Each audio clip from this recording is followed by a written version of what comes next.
And Angela Rayner, Labour's deputy leader, has branded the Tory version of levelling up as a sham and a scam. Speaking at the TUC conference today, she's going to set out Labour's plan, she says, to deliver for working people through the New Deal for working people and prioritising wages, houses and communities to grow our economy. All sounds wonderful, doesn't it? Sounds like we've heard it all before from all the different parties. Well, let's talk about it with Justin Madders. Madders is Labour's shadow business minister and joins us live this morning. Good morning to you, Justin. Good morning. Thank you very much indeed for joining us. Labour's version is real, and the Tory version of levelling up is a sham and a scam. Why would you say that, or why would your boss say that? Well, look, let's see what people think about what's happened in the last 13 years to the areas they live in. The town centres, as you've just been talking about, are getting more and more threadbare. More and more shops are closing down as a lack of life and energy in town centres. Clearly, most people don't feel that there is the investment in the whole of the country. Levelling up, I think, is pretty clearly something that Boris Johnson just thought up ahead of the 2019 general election to really try and break through in the red wall. But it's nothing more than a slogan. It's got no substance behind it. And we are determined as a party to actually make sure that the benefits of growth reach out through the entire country. I mean, I'm sure everyone would agree with that. I think from people from the left and the right, this is what we should all be aiming for, shouldn't we? But this New Deal from Labour for working people, I mean, sort of echoes, isn't it, of the New Deal in the United States in the 20s and 30s. But I mean, a flagship policy, we're told, promising to bolster workers' rights with protections against unfair dismissal, a ban on 0 hours contracts, more flexible working, and ending fire and rehire and the like. How is that going to make a big change? I mean, a ban on 0 hours contracts. The majority of people on 0 hours contracts say they like being on 0 hours contracts. It's a tiny, tiny, tiny proportion of the working population who are on them anyway. How is this going to deliver levelling up for millions of people living in sort of, the towns and cities across large parts of the country which are sort of fading? Well, look, there's about 1 million people on 0 hours contracts, so I don't think it is a tiny, tiny amount. And it's actually about giving people that sense of security into their working lives. If you don't know from 1 week to the next how many hours you're going to be working, how can you plan for your life? How can you save for a deposit for a house? How can you invest for your children's futures, buy a car, even if you can't actually plan from week to week? So what we're saying is actually you need to bring some certainty and stability to people's lives by ending 0 hours contracts and giving people a guarantee of a minimum number of hours each week based on the you say there's 1 million people, 3% of the working population. It's a tiny number. Those people, most of them want to have that flexible working. For instance, their mums, they want to work just during the term time, not during holiday time. They're students who can only available to work for a certain period of time during the school, the university holidays. It's actually what they're looking for. The poll after poll has shown this. Well, those are always polls put forward by the companies offering 0 hours No, the TUC contracts. did a poll a few years back, and that's what they found. Well, they just didn't publicise it very much because it didn't say the right thing.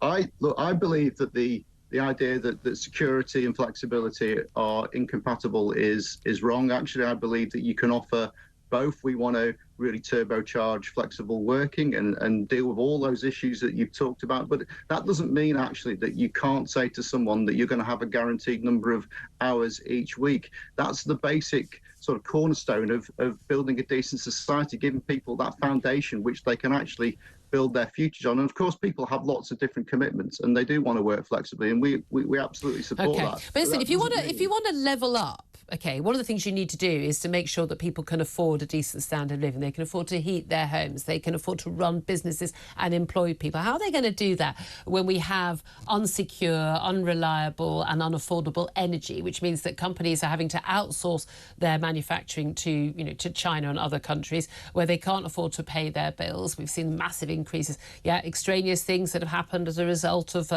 Ukraine and the like. But the Labour energy policy pushing forward on net zero as insanely or even more insanely than the current Conservative government will impoverish people, and it will impoverish the poorest people first. I don't accept that at all. Look, I mean, we I would know. suggest you haven't paid enough attention to the facts if you don't accept that. Well, it's very clear to us that actually we've got a lot of natural resources in this country, be it wind and tidal energy for a start, that we're not making the most gas that of. we could frack. Well, look, the issue with gas, of course, is that it all goes for sale on the global market, which is why all the talk about energy prices makes absolutely no difference to people's bills, because it all gets sold on the international market. But we want to double onshore wind. We want to get tidal power going forward. We need to deal with offshore wind in a far more robust way than we have. And look, there's actually an opportunity, as you say there, to become leaders in the world in terms of manufacturing the tech that's needed to deliver these things. No, but of course we can't. Of course we're not going to be leaders in the world manufacturing tech because our energy prices are too high, because we don't build. I mean, admittedly, Labour's in favour of more nuclear power stations. You didn't build any when you were in power. No one did. But we're not going to be able to compete with Southeast Asia in terms of manufacturing costs based on planning to rely on unreliable solar and wind, which has to be backed up by other forms of energy. So that's it's just nonsense. We're not going to be able to do that. Look, I agree that we do need to make sure that we've got a backup, and I think that nuclear has. No, you don't. But no, you don't have the backup. You just have the reliable energy. Well, there's going to be a mix moving forward, but actually what we do want to have a secure energy supply in future is to make more of it and generate it here, which is why we really want to push on with new renewables. That's the way the world is going to go. And actually we are very... It's not the way the world's going. China isn't doing it. India isn't doing it. They're the big powerhouse economies of the future. Well, they're doing some, and they're obviously... also doing some things that we would not like to see them doing in terms of coal power, and that's actually one of the reasons why we need to carry on having a dialogue with them, because I just think you're never going to make this country or poorer people in this country richer by having an unreliable and unaffordable energy supply that means that jobs are shipped overseas and people can't afford to live a decent quality life here. These things are net zero, and helping people live better lives in this country are incompatible. Well, look, I think the unreliability that we've seen from gas prices in recent years is because we are so hooked into the global energy market. We need to be producing more of our own power. Gas. And we have the more of our own gas. But the gas companies put that on the global market. That's a global economy. You don't think we could try and set some of the prices if we only had to rely on our own gas? We didn't have to import it. We had to import more, liquefied natural gas. But that was on the global market. We wouldn't have had to do that otherwise. Well, look, the gas and oil market is a global market. It's been set. Look, I think there is a big opportunity for us here in terms of our natural resources to really secure our own energy supply, which actually will benefit consumers. You don't have a secure energy. I genuinely find this so perplexing. More investment. You can invest as much as you want, mate. If the wind doesn't blow and the sun doesn't shine, you have to have the backup, and the backup is things like gas and nuclear, and we ain't building any of that either. You are not going to make this country richer while you and every other major political party is committed to the insane net zero policy. And the day that the British public wake up to this is a day I will cheer on and get you guys to actually face some sense instead of spouting what, frankly, is utter abject nonsense and lies is what we're telling the British people. And it's not you personally, it's the Labour Party, it's the Conservative Party, it's the Liberal Democrats, it's the Greens, it's every party. Let me ask you about Chinese spies. Business Secretary Kemi Badenoch, she has said that Britain cannot afford to cut ties with China, despite the spying row. Do you agree with her?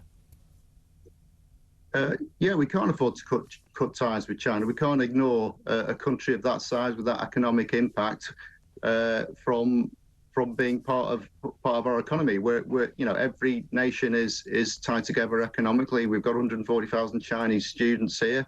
It would be foolish to say that we just don't talk to them anymore. It's actually important that we have that dialogue so we can challenge them on these security issues and their own human rights. But we don't challenge them, do we?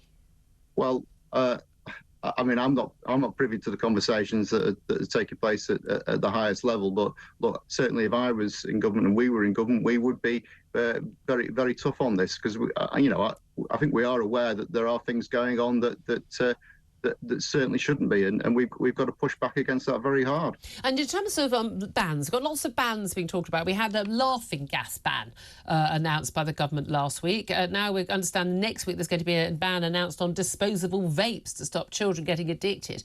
That's the plan. But there's also now talk for a ban on dangerous dogs, the XL bully dogs. We've seen this horrific video, 11-year-old girl and 2 men trying to fight off this dog as he just came off his lead and just attacked willy-nilly. Do we need a ban on any or all of those things?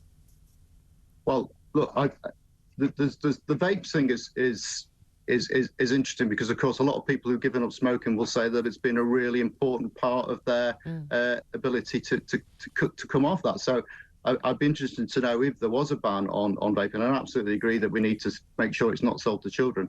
How you would deal with smoking cessation programs without the assistance of vapes. Well, it's just disposable vapes, they say. Well, look, I think we can all agree that marketing these things to children is abhorrent and something that needs to be absolutely stamped out. So anything the government can do that is credible should be looked at.